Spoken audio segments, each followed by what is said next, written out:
Hi, this is Joy from the RevFem Rebellion. I am snowed into this car a little bit because it's still snowing. It's supposed to stop at 1 and it's still going. It's like 7.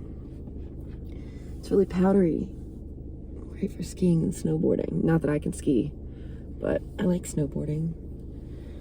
And it's nice to see all of it outside. But here I am, showing up again for myself, or trying to, anyway. And my short video yesterday was about trauma responses that go misdiagnosed as mental illness. And I just wanted to add on to that this morning about another hugely significant factor in my mental health as a teenager and young adult, which was birth control. Birth control wreaked havoc on my mental health. And when I was 13, I was sexually active, and because of the ITP, the bleeding condition, I had exceptionally heavy periods that I hated. And I begged to go to the gynecologist and get on birth control, and eventually I wore my mom down and she took me and I started.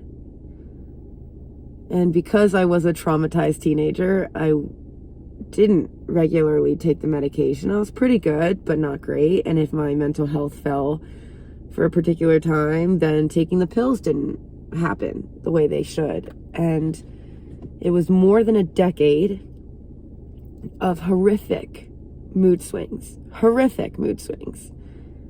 that it took more than 10 years, I think 12 or 13, for me to recognize or make the connection between my monthly suicidal ideation and my period. And I don't remember exactly what made me wonder, is this suicidal ideation coming from birth control?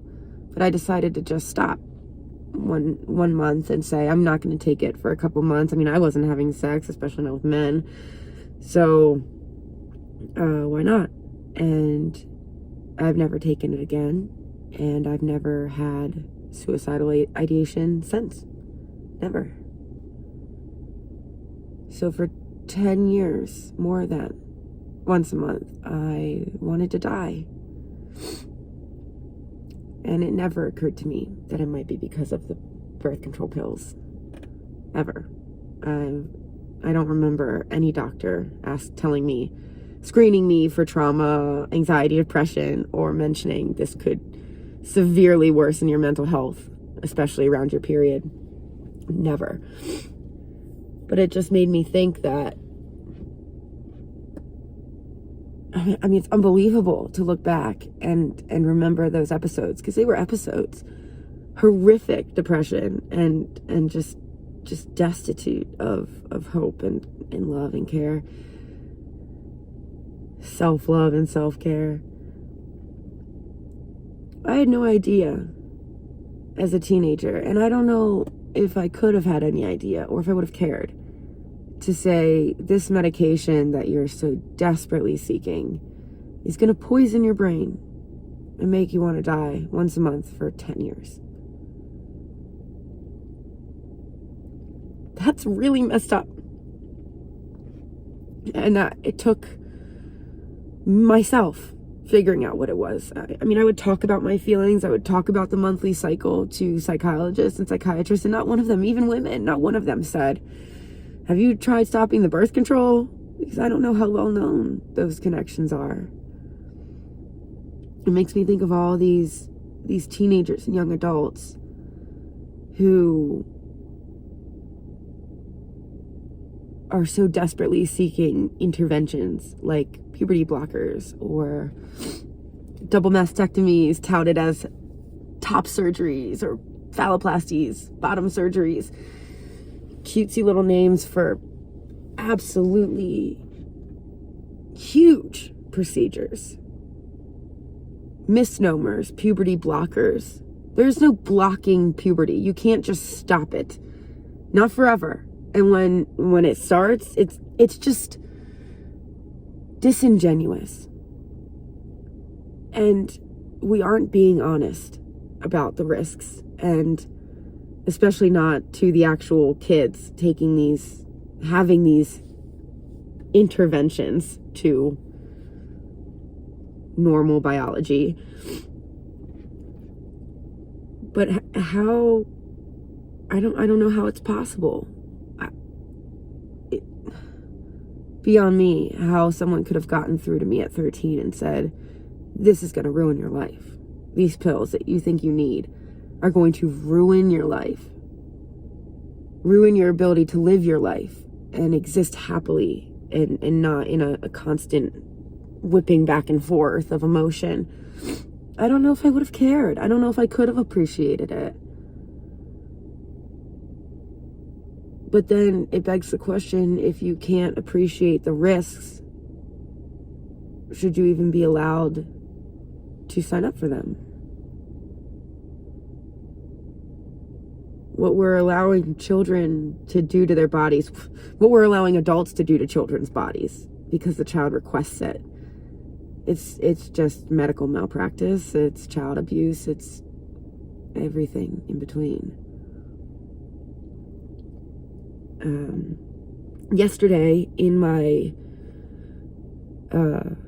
description of the video, I recommended the work of Dr. Jessica Taylor for anybody who is interested in especially trauma misdiagnosed as mental illness and how victim blaming in society creates all kinds of consequences. And today my recommendation is the work of Caroline Criado Perez. She wrote a book called Invisible Women, and it is one of the most mind-boggling, perspective-shifting books I've ever read. And it breaks down how all of these things in everyday life where women are not considered or outright disregarded for the comfort and normalcy of men. And it's everything. And I can just right now pull from the car I'm sitting in, where the seatbelts aren't designed for women. So you know how they come across the front? The safest for women is like a race car, like the both coming in from the top, but we don't have those installed. We have to sit too close to the airbag, which is too dangerous for us because we have breasts, so we get hit first by the airbag. And car companies still aren't mandated to have female test dummies because our centers of gravity are different. When our bodies get hit by airbags, by different things in collisions, we move differently in the car, like we react differently, but it's not standard. Not standard to include women, to include female crash test dummies in their testing, just like it's not standard for female CPR dummies. They do not mandate that people learning CPR learn on a female dummy.